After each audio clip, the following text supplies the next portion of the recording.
tell me if you can relate. You have something you want to do. Maybe it's a change you want to make, or a direction you keep being pulled toward, or a decision that's been sitting in your lap for longer than you'd like to admit.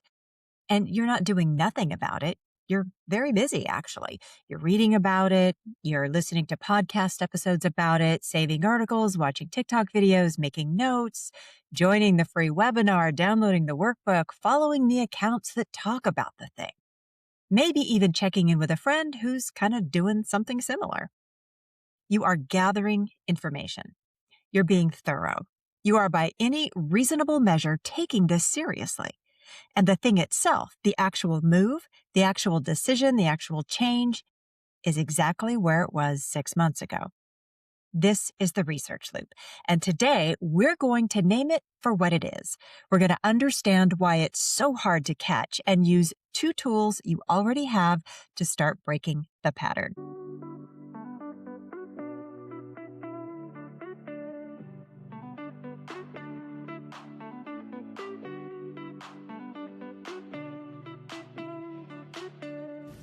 Welcome to How to Lose the Weight, the podcast for women ready to stop waiting for someday and live life now.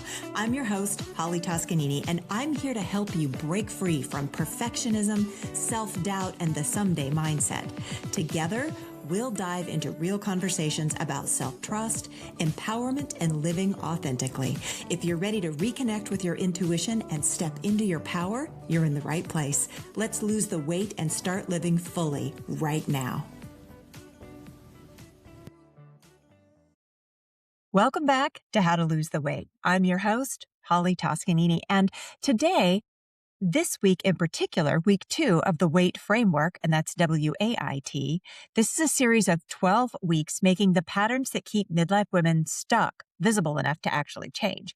Now, last week we talked about the inner council, those permission givers who've been running your decision-making process, often without your awareness. And if you haven't listened to that one yet, go back. It's episode 111, and it sets up a lot of what we're going to be doing in this 12-week series. Now, this week, we're looking at what often happens right after women start to see the permission-giving pattern, because a very predictable thing tends to occur. They go looking for more information about it, more research, more reading, more workshops to understand all the strategies. And that feels like progress. It genuinely does. But sometimes it's just another reason to keep waiting. Let's name that today. So to be crystal clear about what I mean by the research loop, because I'm not talking about learning. Learning is valuable. Curiosity is healthy. Reading and growing and seeking out information that helps you make better decisions, none of that is the problem. The research loop is something specific. It's what happens when gathering information becomes a substitute for action rather than preparation for it. And here's how to tell the difference. When you're genuinely learning in service of making a decision, the information changes what you do. You read something, it shifts your thinking, and you make a move that's different because of what you now know. The learning has a purpose. When you're in the research loop, the information accumulates, but the move never happens. You finish one book and reach for another one. You complete one course and immediately roll into the next one. You listen to one podcast episode, maybe even this one, and feel the temporary satisfaction of having done something without having done the thing. The loop has its own logic. It really does feel like momentum. It feels like you're getting so much closer. But if you look at where you are relative to where you were a year ago, the distance between you and the actual thing you want to change hasn't moved much. That's the research loop. And here's what makes it particularly sticky for you. You're not lazy. It's the opposite of lazy. It requires effort and discipline and genuine intellectual engagement. I mean, smart, capable, high-achieving women are disproportionately susceptible to it precisely because they're so good at it. Research is something they know how to do well. It's familiar. It's socially acceptable and comes with none of the vulnerability of actually starting. What it is underneath all of that is a very sophisticated form of avoidance. And not avoidance born of indifference. I mean, you care about this thing, this change, but avoidance born of fear.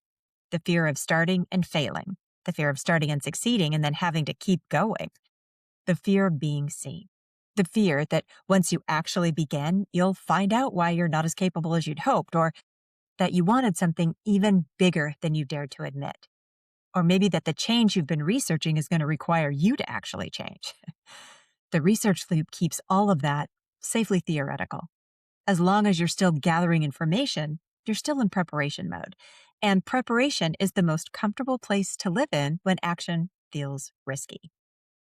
So how do you know when you've crossed from genuine learning into the research loop? Well, here are a few honest signals. The first is what I call the completion without movement pattern. You finish something, a book, a course, a podcast, a conversation, and the next thing you do is immediately reach for more input rather than take even a small action based on what you've just learned. There's no pause, no integration, no, okay, based on this, here's the one thing that I'm going to do. Just more information. Now, the second is the clarity that just never quite arrives. And you've been telling yourself you're doing the research because you need more clarity before you can take an action. And you keep getting more information and you keep feeling like clarity is just around the corner and it keeps not arriving. That's a signal. Because genuine clarity usually doesn't require infinite information. It requires sitting with what you already know, which is often the last thing the research loop lets you do. Now, the third is the substitution feeling. There's a particular kind of exhaustion that comes after spending an entire evening reading about the thing instead of doing the thing. A kind of low-grade guilt that tells you something's off. You were busy, but you weren't honest. You were productive, but not in the direction that actually matters to you. And if you recognize that feeling, you know the loop. And the fourth, and this is the one worth sitting with, is that you already know enough to get started. Maybe not enough to finish, not enough to guarantee a particular outcome, but enough to take one small, real step. And you're not taking it. That's the loop right there. Now, here's the important piece. None of this means anything about who you are as a person or that you've been fooling yourself about what you really want. The research loop is a protection strategy, and it developed because at some level, action felt riskier than preparation, and that fear is legitimate.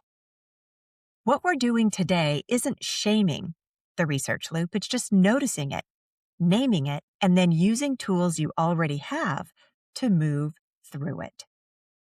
Now, I want to show you how to use two tools you already have, tools we've talked about on this show before, specifically applied to the research loop, because the loop doesn't need a new framework. It needs an interruption. The first tool is the Notice, Name, Tiny Next Move. If you've been listening to this show for a while, you've heard of this one, but I'm going to walk you through how to apply it specifically here because the application matters. Notice is the first step. When you catch yourself reaching for more input, opening the next article, queuing up another episode, adding another book to the list, just pause long enough to notice what's happening. Not with judgment, not with a long internal analysis, just a moment of, oh, I'm doing that thing again. Name it out loud, even just to yourself. I'm in the research loop. Naming it isn't self-criticism. It's precision. It moves the behavior from automatic to visible, which is the only place you can actually work with it, is when you can see it. And then, this is the critical part, tiny next move. Not the whole plan, not the complete strategy, the smallest possible action, the micro move that would shift you from gathering information to doing something. One paragraph written, send one email, one conversation that you start, one thing you register for, one task completed that is not the actual project, not research about the project. The tiny next move doesn't have to be impressive. It just has to be real. And there's a significant difference between spending an evening reading about starting a podcast, let's say, and spending 20 minutes recording a rough first draft that nobody's ever going to hear. Both took roughly the same amount of effort, but only one of them breaks the loop.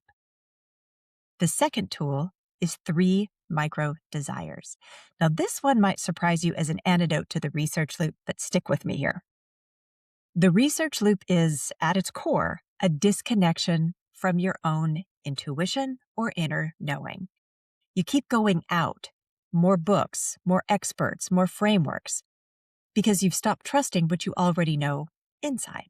Now, 3 micro desires is a practice of returning to your own body signals, your own intuition, which is exactly what the loop is designed to avoid.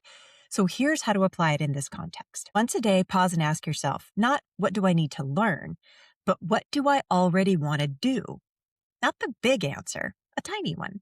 Something in the direction of the thing you've been researching. Something that is about doing rather than knowing.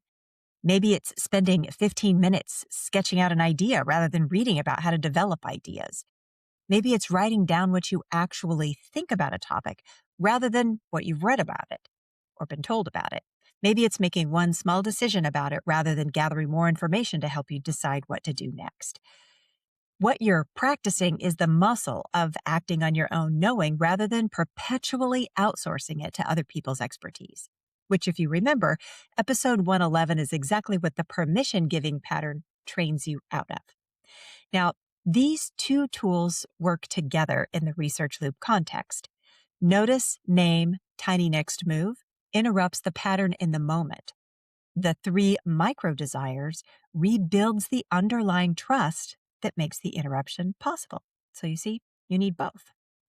Now, here's what I would love for you to take away from today's episode. You don't have a clarity problem.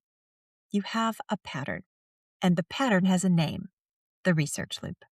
It's smart. It's socially acceptable, and it kind of feels like progress. And it's one of the most effective ways a capable woman can keep herself exactly where she is while feeling like she's moving. Noticing it doesn't mean you've been wasting your time. It means you're ready to use what you already know. Now, your practice this week is pretty straightforward. The next time you reach for more input about something, maybe something you've been circling, just notice it, name it. And before you open the next article or cue the next podcast episode, take one tiny move in the direction of actually doing it, even if it's small, especially if it's small.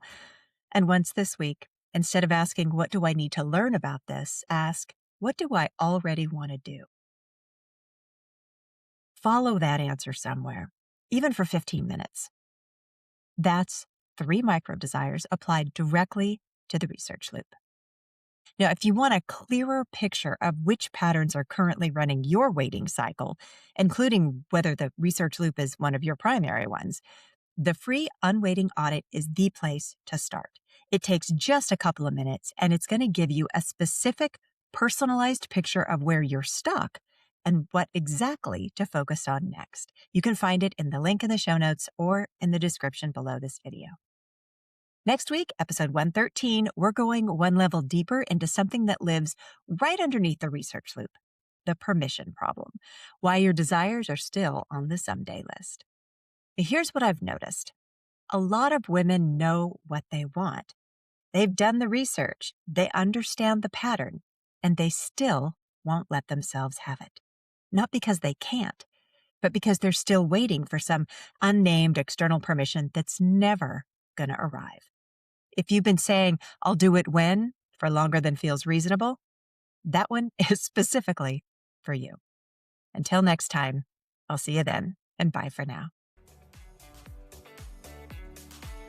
Thank you for tuning in to How to Lose the Weight. If you enjoyed today's episode, be sure to subscribe so you never miss a conversation. And if you found value in this episode, I'd love it if you could leave a review. It really helps the show reach more women like you who are ready to step into their power. For more insights and inspiration, follow me on Instagram at Holly Toscanini or visit hollytoscanini.com. Until next time, remember, stop waiting and start living.